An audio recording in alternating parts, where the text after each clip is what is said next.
Number 7, you need to be honest though about your game.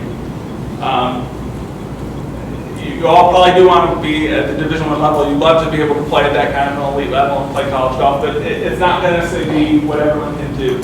And we mentioned this collegegolf.com, and what they have on their website is this interactive scoring conversion. And you're able to put in your own scores, what yardage you play in, and then you can almost essentially pick any college tournament out there, click on that tournament, and you would see approximately, obviously, what you might have finished in that event.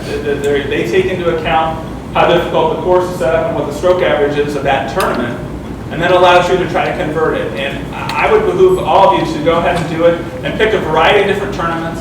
Just see where you stack up. Try the Division III men's or women's championships. See what you might have done at that elite level.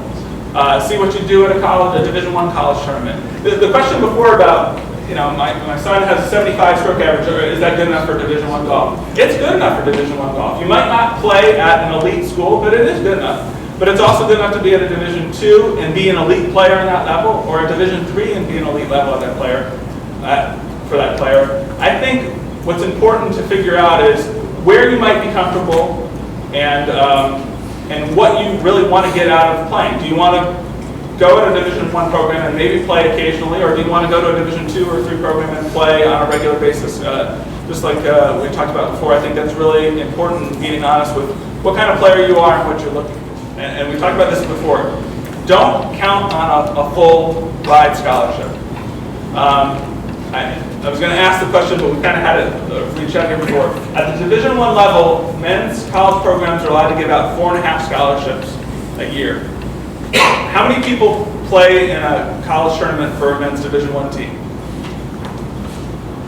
There's 5 players that play, at least, for a team. So do the math there. At least one of the players at the Division I level, at the elite level, doesn't have a full scholarship. In reality, actually, on the men's side, probably only 1 or 2 players at the most have a full ride scholarship at the elite level.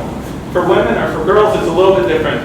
Women's teams are allowed to give out 6 scholarships, so there are definitely more women who are getting full scholarships, and the opportunities there are a little bit broader. But that's it. Most elite Division I programs, only probably 4 or 5 people on the roster actually have full scholarships on a women's team.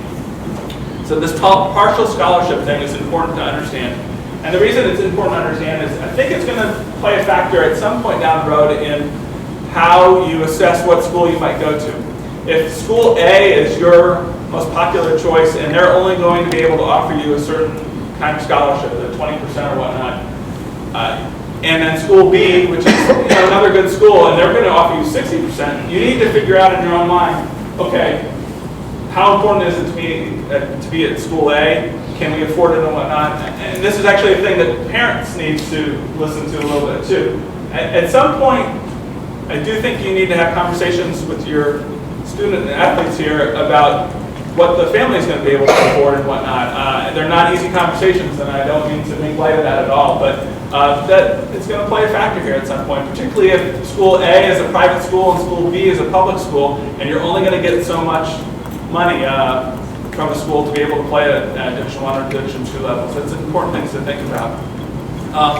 The other thing you need to realize is while you might not get full athletic scholarships at Division I programs, you can also then do things to apply for financial aid, academic scholarships. There are other ways to make up portions of that. So if you have an athletic scholarship, it does not prohibit you from being able to get any other kind of scholarship to help offset that. But to think that you're going to have your entire college career paid for, that doesn't happen. Number 9. I think it's really important to take unofficial visits to schools and see these places firsthand as best you can. And I think it's important to do that earlier in your high school careers. The earlier the better, because it gives you a better sense of, again, what you're looking for, what you like, what you don't like.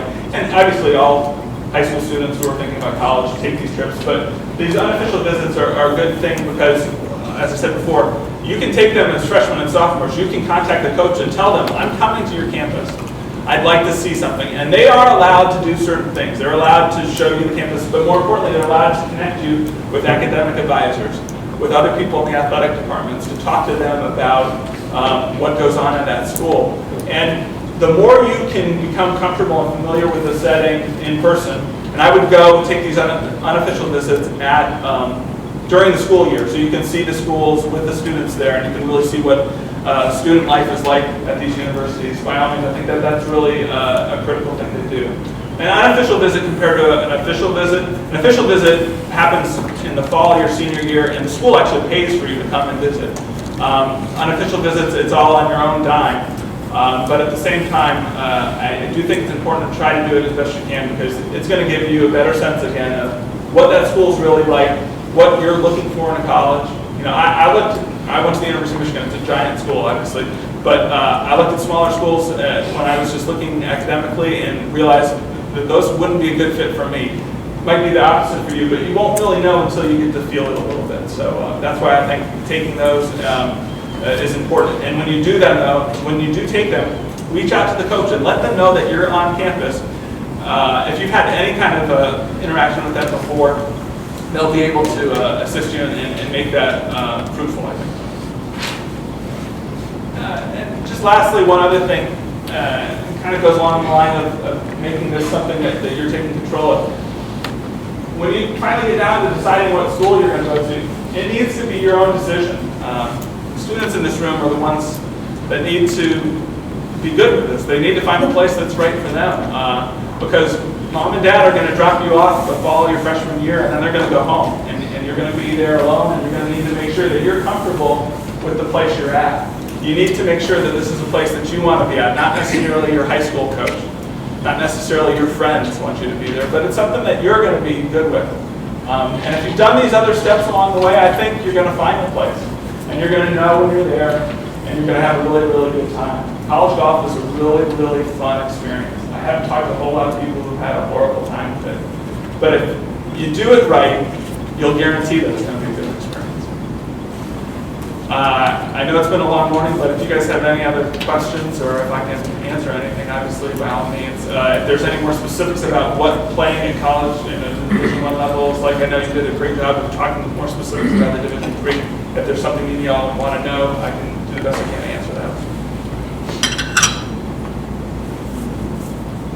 I got a good question. Yeah. Division I school, when they're recruiting for the number 1-2 slot, moving everybody back. What's some of the philosophy? That's a good question. He asked, what a Division I program might be looking for, whether it would be filling a number 1 or 2 spot every year. I mean, in an ideal world, sure, they'd love to be able to find a player that's that caliber of player every year, where they can just load up their roster with strong talent. I think college coaches do understand when, obviously, their better players are about to graduate and they need to look for to help fill their rosters. But I don't necessarily think they're always looking for a number 1 or a number 2. It depends, obviously, where you are in the Division I level, but coaches are looking for players that are going to improve.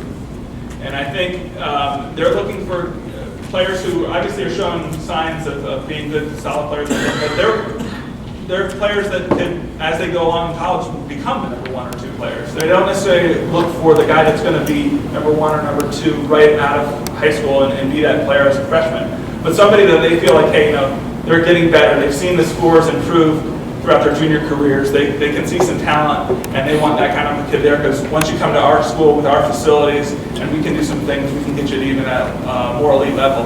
Because quite honestly, the one that's going to be the number 1 or number 2 player jumping right in, they're going to be the most hotly recruited player out there, and it's going to be the hardest to land that. So I think they're looking as much as anything for the guy that can become the number 1 or 2, but not necessarily be that right away. Did that answer? It does make a follow-up question. Yeah. You mentioned, in academics, and I've heard it before, they're looking at that, they don't want a 4-year headache kind of approach. But does your son in this case discourage, are they interested in what degree they're after? And at what point in time does that come into the conversation? And that's all the process. Absolutely. Generally speaking, yeah, they're absolutely curious about that, because it'll also allow them to figure out, is this player going to be the right fit for my program?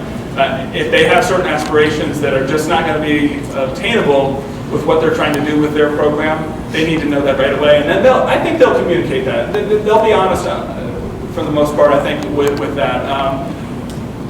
I think that's something you need to bring up early in the process, because if there's something you're trying to get out of going to that school and it's not going to jive with what can be done by playing in the context of that team, it's important for both sides to know right away. And so I think the coaches would encourage that. But I think you need, if for instance, you do know there's a certain kind of major or a certain kind of a program that you really need to do because that's what you want to do. You're not going to necessarily play pro golf down the road, but you need that for the degree that you want. You need to state that up front and ask, is this doable? Can I do this within the context of what kind of a commitment I've got with practices and things like that? I think if you have that dialogue early, I think coaches are, the other thing too, coaches are willing to, I don't mean to make it sound like it's this cutthroat competition at the elite Division I level. They want their players to graduate, and they're willing to work with players to be able to get them in and do the best they can. But there are also realistic considerations that just need to be met. There are certain majors at certain schools, quite honestly, you're not going to be able to graduate in 4 years, maybe not even in 5 years, if you could pursue them given the commitment level that you're going to have playing college.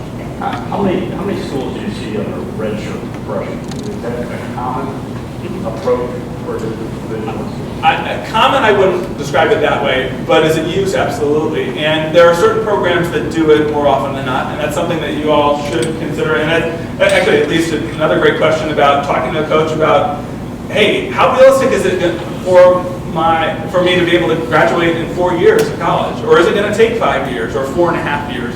And often it's going to take 4.5 or 5 years, and you need to then appreciate that and how you're going to need to structure your schedule in order to be able to graduate. But I do think, again, these are questions that if you ask up front right away, they'll be able to try to work out a plan or find out if there's a plan that can work at that program. Well, there's a school of thought of coming in as a redshirt. I mean, you got all the practice, you get your feet on the ground, and there's a lot of benefits to that. Definitely no. And I know, I think it also, from a coach's standpoint, if they feel, again, they might look at their roster and they might say, you might bring in a player who's on a quarter scholarship who is going to be, but they know that they have 5 or 6 players already in this lineup, but this kid's probably not going to play very much. Absolutely. They think about this red shirt as a freshman because I think they'll realize there'll be more opportunity for him to get into the lineup down the road. They'll have more eligibility obviously available. Maybe the player knows it's not going to be a 4 years. I'm going to need 5 years here, so spending that extra time on campus isn't going to be a big deal. Plus, frankly, getting acclimated. There are certain players that coaches also know that it's going to be a little bit harder to get acclimated to college life, and maybe that is the best way to go. Not worry about traveling necessarily that first year, but being able to compete, at least in practice-wise, and improve from that standpoint is still a good thing. And I see a fair number of people do the red shirt as a freshman, and then I do see actually a fair number in the middle of school, as surprising as it would seem, and it happens more often than not when somebody changes major. In middle of school, meaning I'm sorry, sophomore or junior year. Michael Weaver, he's the U.S. Amateur runner-up this last year. He didn't play college golf this last year. He'd finished his first 2 years of school, goes to California, Berkeley, and he switched into the business school. And he knew there's no way I can do this process and start it while also changing midstream with it while also playing college golf. And so he and his coach talked, and they realized you have to take red shirt, or you can't be playing. You can compete and practice and whatnot, but you need to get your feet on the ground if you're going to come anywhere near being able to graduate from business school at CAF. Coaches are willing to do that to a certain extent. I mean, they also they need you in the lineup, and so they'll do it if we can figure out a way that can work for everybody. But it's something that I'm seeing actually happen more frequently than I had, I think, in years past. Do the Ivies operate in a totally different atmosphere? Yeah, for the most part. Ivy League schools don't have academics, especially athletic scholarships.